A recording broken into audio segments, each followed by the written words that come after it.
Casa Amor, bombshells, fire pits, recouplings, soul ties is crazy. If these words mean something to you, then you too have probably fallen victim to the wonderful show that is Love Island.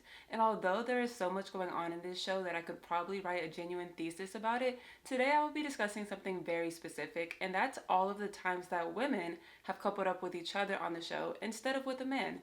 Love this concept as a lesbian myself. Now, yes, girl on girl kisses happen quite frequently on this show, but I'm not discussing the moments that girls have kissed, arguably for male attention or the male gaze, but rather I'll be talking about the times that genuine sapphic representation has been on our screens. And to tell this story, we have to discuss Love Island USA, Love Island UK, and Love Island Australia. And actually, the host of Love Island USA is bisexual herself and has said that she would love to see more queer representation on her screen. So let's get into the untold lore of every sapphic couple on Love Island. So it's 2016 and Sophie was one of the OG girls, meaning she was a part of episode 1 of this season. She was a model and former Miss Great Britain, and she initially couples up with a guy named Tom. But episode 31 of this season is when everything changes and in walks in a girl named Katie, who was a student. And one of the guys tells her Sophie swings both ways, to which she replies, "So do I." They end up exploring their connection with each other, but remember, Sophie already had a connection with Tom at the time. And when he witnesses her and Katie kissing, he says he's not here for that, he's not second best to anyone, especially another girl. And then proceeds to call Sophie a mug, which is UK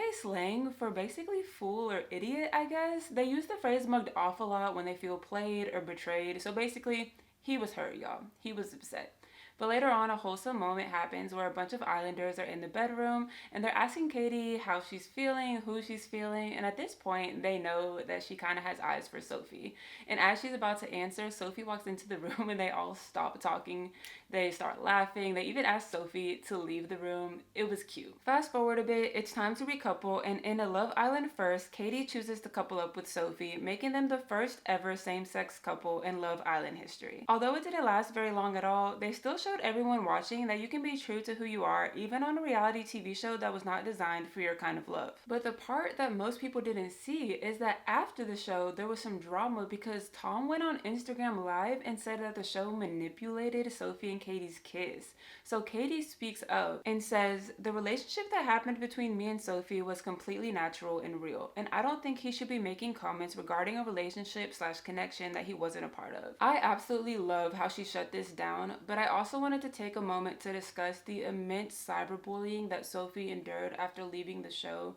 People need to remember that these are not fictional characters, these are real people on our screens, and no one deserves to go through what she and many reality stars have gone through. Just months before she passed, she was very open and vocal about the toll the negative comments she received took on her, and she was really a great advocate for this cause, even speaking at an anti-bullying conference. May she rest in peace. So now the year is 2019, and we have not one but 2 Love Island seasons with queer representation. See, Love Island UK made history by being the first, but this is the year that Love Island USA and Love Island Australia said, "Hey, we like girls too."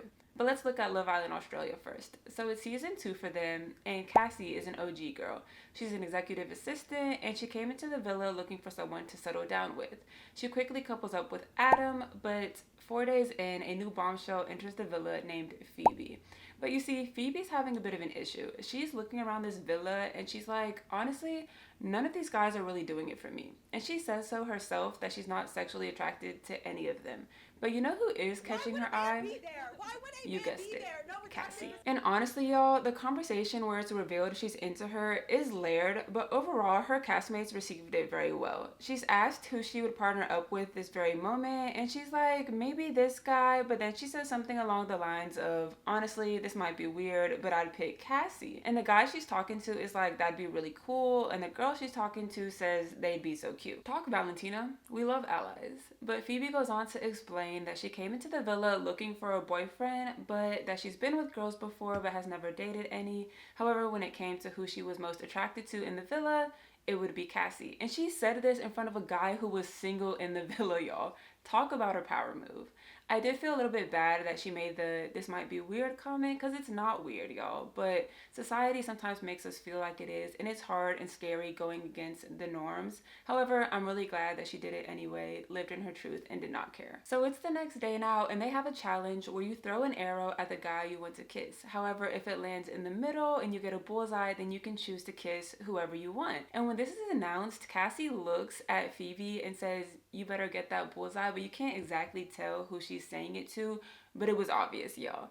And when it's Phoebe's turn, she actually does announce that she's aiming for the middle, and she nails it, y'all. She hits the bullseye. And with the power to choose whoever she wants, she walks over to Cassie, and Cassie in her confessional afterwards admits she wanted to kiss her for even longer than they did. But let's talk about the more untold side of things. So immediately after Phoebe leaves the show, she makes a statement saying she's not a lesbian or bisexual or anything, and that she's still figuring it out. And she openly shares that she was scared of what her family would think. And again, this just goes to show how courageous it is for all of these islanders to be who they are on national television or explore who they are, because sometimes they're not just thinking about what the world might think, but what their own families would think. And this is why we should never take for granted any type of queer representation that we see on TV, because it makes the lives of those to come a little bit easier. So now that we've discussed the first sapphic pairings on Love Island UK and Love Island Australia, let's look at Love Island USA and a girl named Kira. So Kira was on season 1 of Love Island USA, but let's let her tell it. I paired up with a girl on my season of Love Island. Can two girls pair up? Yes, they can. I was on season 1 of Love Island USA. I was always very open with the producers of who I was, and that I wanted to obviously have women on the show as well that were into women, because that's what I liked. When it came to a moment in that season where I wanted to choose a girl, I was asking the producers, can I do this? And they were like, follow your heart. If you want to pair up with her, then pair up with her. I didn't go first, and she ended up choosing someone else, so I didn't pair up with a girl that season. This season is still worth watching though, because they do air some combos where they discuss liking women and both being interested in each other. And although Kira didn't couple up with a girl on this season, she returns for Love Island Games in 2023, which is basically an all-star spin-off of the show. They bring in contestants from all 3 franchises that have already been on Love Island before. However, it's a lot more competition focused rather than relationship focused. And Kira was a bombshell coming in on episode 5, and Megan was already in the villa. And yes, they get together, but y'all, it's so ironic, because when Kira first comes into the villa, Megan in her confessional is saying how she's never seen someone so perfect, and how it's as if Kira is walking around with an Instagram filter on. It's very much giving, do I want to be her or be with her? But then to Kira's face, after complimenting her, she's like, I'm so glad you're not a guy because I have morning breath. But y'all end up, never mind. So in the makeup room, Kira shoots her shot with Megan and announces in front of everyone that she's fluid. And later on, as the girls are chatting, another islander, Sally, is like, Megan, you like women? And when she says yes, Sally is like, I love that, let's fucking go, I love women. Keep this in mind, y'all, this will be important later on. So Megan and Kira get to knowing each other, and they do end up coupling up together. So boom, we officially have another sapphic couple on Love Island. And Sally, when they get together, comments on how hot they are together. But here's when things start getting a little messy, y'all. So we get to see a few scenes of them enjoying each other's presence, competing in a challenge together. They share several on-screen kisses, but then a few episodes later, an islander named Eyal came in. Okay, so I need y'all to lock in for this part. So Megan tells Kira that that's her ex, because she was coupled up with Eyal on her original season of Love Island. So it appears that Megan wants to test the waters with Eyal. She pulls him for a chat, starts flirting with him, and asks for a kiss. He rejects her several times. Granted, he did want to kiss her, but said out of respect for Sally, remember Sally? Out of respect for Sally, who he just kissed, he's not gonna kiss Megan.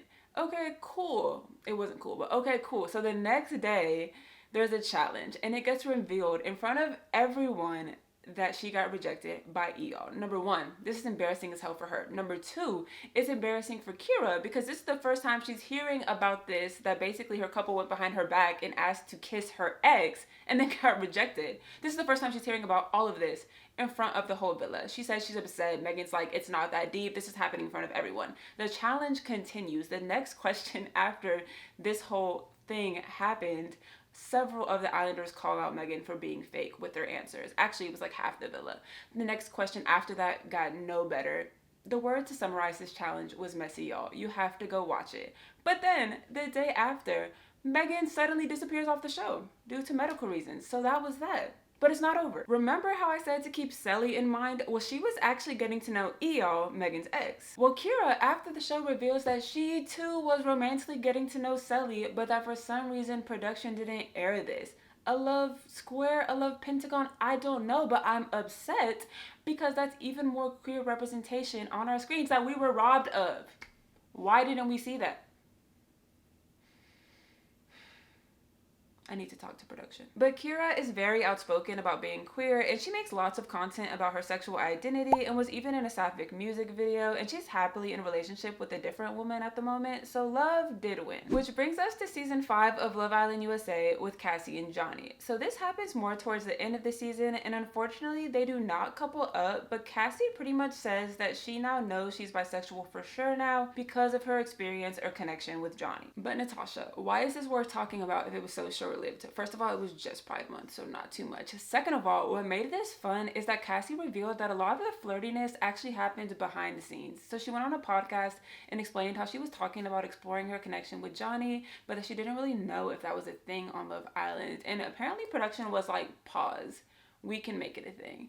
And then another time she was on an Instagram live or some type of live with Johnny, and they were sharing more hidden moments about how when they would get ready for the night out, Johnny would often help her pick out her outfits. And then there's a crossover moment where Johnny goes on Kira's channel, if I'm not mistaken, and is discussing Cassie, and it's like that Spider-Man meme and Ariana, what are you doing here, all at the same time. But y'all, I unfortunately cannot find the clip where they're discussing about how when they weren't mic'd up, they would be talking about sharing a bed together.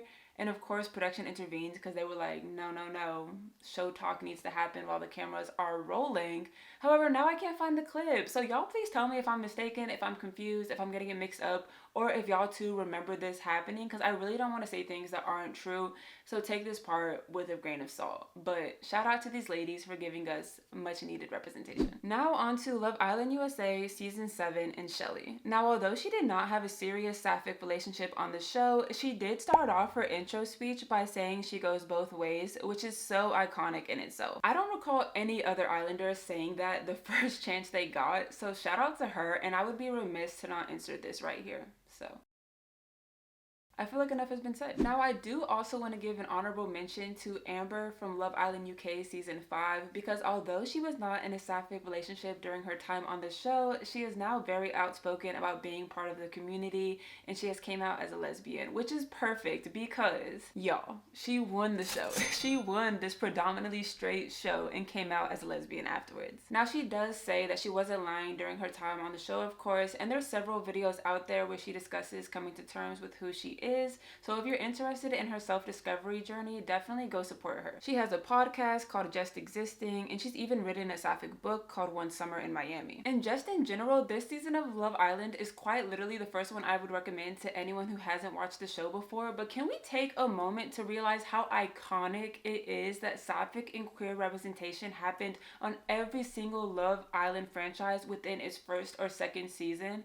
I just feel like that shows how common it is and how normal it is for two girls to want each other. And I really hope it makes you feel a bit less alone if that's what you're feeling, or simply more proud to be who you are.